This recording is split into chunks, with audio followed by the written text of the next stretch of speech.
বিষ্ণুপুর থেকে আসার সময় বাসে আমরা কতটা আনন্দ করতে করতে এসেছি। খুব সুন্দর একটা গানের সাথে আমরা ডান্স করছিলাম, কিন্তু সে গানটা তো দেওয়া যাবে না। তো যাই হোক, দেখো ভীষণ ভীষণ মজা করেছি, আনন্দ করেছি, এত নাচ করেছি, হাঁটু কোমরে ব্যথা। কিন্তু যাই হোক আর তাই হোক, দুদিন হয়তো এসে শুয়েছিলাম বিছানায়, তাতে কি আছে, হাঁটু ব্যথা কোমর ব্যথা লেগেই থাকবে, কিন্তু এই আনন্দটুকু তো আমি আর পাবো না, তাই না বলো? আর আমার দুই পার্টনারকে দেখো, পার্টনাররাও ভালো, আমার দুইজন বেশ ভালো, কুটিলা আর আমার মেয়ে, দুজনকে নিয়ে আমি খুব মজা করতে করতে এসেছি।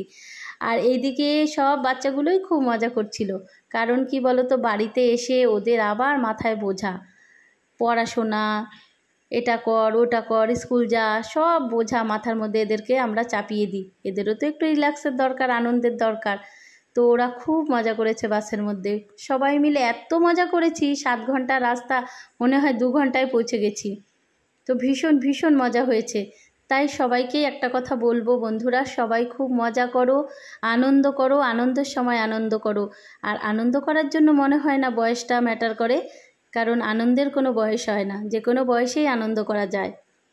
আর মনে হিংসা অহংকার এগুলো বাদ দিয়ে সবাই সবার পাশে থাকো, সবাই সবার সাথে একসাথে এগিয়ে চলো, আর এইভাবেই মজা করতে থাকো। তো ভিডিওটা কেমন হয়েছে জানিও বন্ধুরা, সকলেই খুব ভালো থেকো, টাটা।